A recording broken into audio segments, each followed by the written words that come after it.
ओम नमो भगवते वासुदेवाय। ओम नमो भगवते वासुदेवाय। ओम मंगलम भगवान विष्णु मंगलम गरुड़ध्वज मंगलम पुंडरीकाक्ष मंगलाय स्तनोहरि। ओम नमः देव उमापतिं श्रीगुरु वंदे जगत्कारणं वंदे भक्तजनोर्धरं वरदरं वंदे शिवं शंकरं। ओम शंभवाय च महेश्वराय च नमः दिव्याय च दिव्यतराय च नमः शिवाय च शिवाय नमः। विष्णुराराटमसि विष्णुद्रोवसि वैष्णवसि ओम विष्णुमसि ओम विष्णुदेवताय नमः।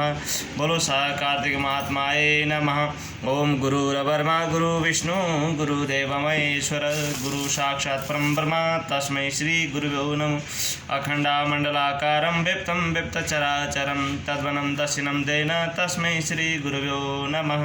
बोलो सच्चिदानंद भगवान की जय, विष्णुना भगवान की जय, माँ लक्ष्मी की जय। बोलो कार्तिक महाराज की जय।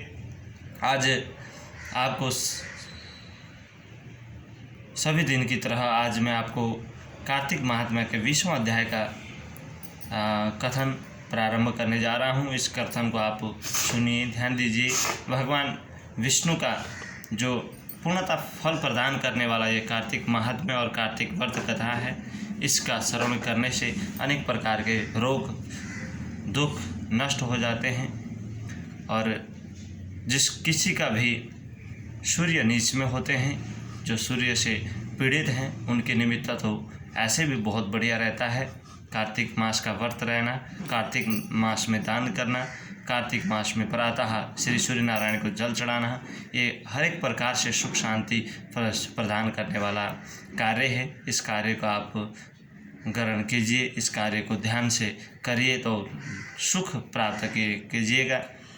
माता सा अब आप ध्यान देकर सुनिए। 20वां अध्याय हम शुरू करते हैं। माँ शारदा की प्रेरणा नारायण स्वयं सहाय, कार्तिके महात्मा का लिखूं यह 20वां अध्याय।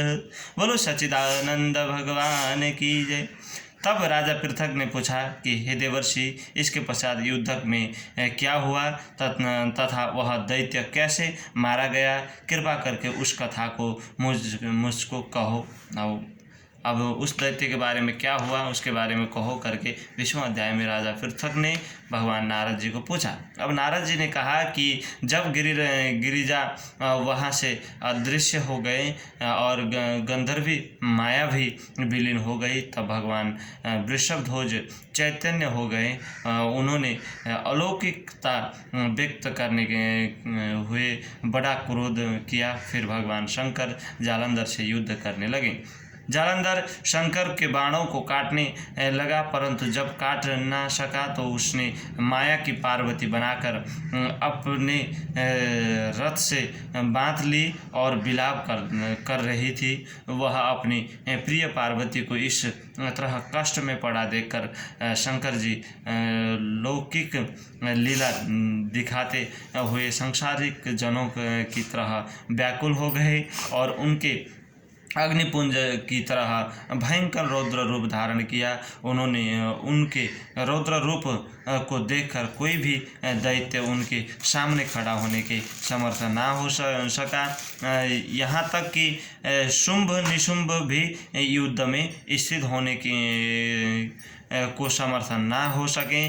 जालंधर की सारी माया क्षण भर में नष्ट हो गई। युद्ध में चार और हाहाकार होने लगा। शिवजी ने उन भागते शुंभ निशुंभों को 5 शाप देकर बड़ा धिक्कार और कहा, तुम दोनों बड़े दुष्ट हो, तुमने मेरा बड़ा अपराध किया है। तुम पार्वती को मारते थे और तब युद्ध में भागते हो।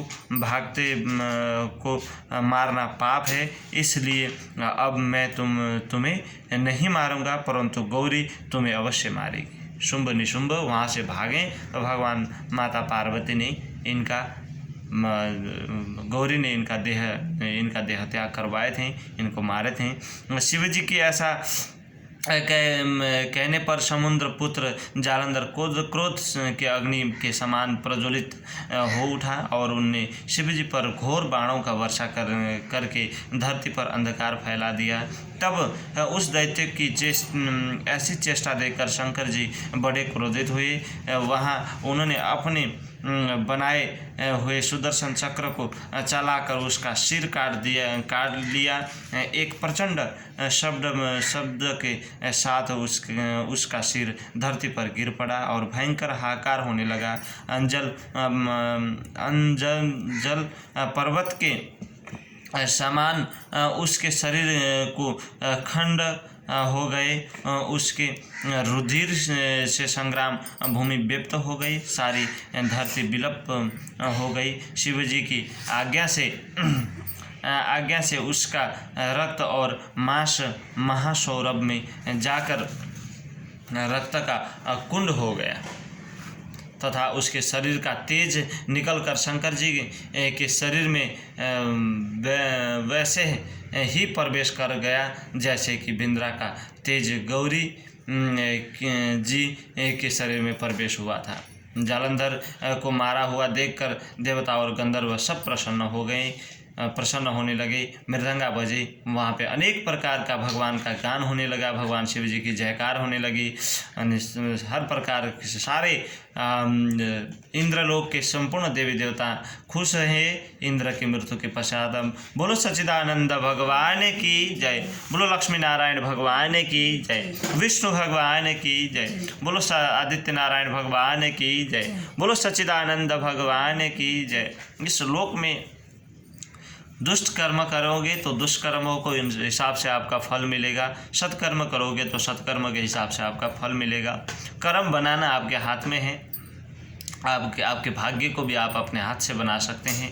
तो अपने भाग्य को बनाने के निमित्त सत्कर्म करना चाहिए, भगवान भक्ति होनी चाहिए। और जब भगवान की भक्ति नहीं होती तब कोई भी शक्तियाँ आपके शरीर में प्रवेश नहीं कर सकती ही। बोलो सच्चिदानंद भगवान की जय। आज तक मेरे इस वीडियो को आप लोगों ने देखकर जो सहयोग किया है उससे मैं आभारी हूँ। आपको धन्य हो कि आगे से भी मेरे को ऐसे वीडियो बनाने की प्रेरणा जागती रहेगी। और आप इस वीडियो को शेयर, लाइक, कमेंट ज़रूर करें।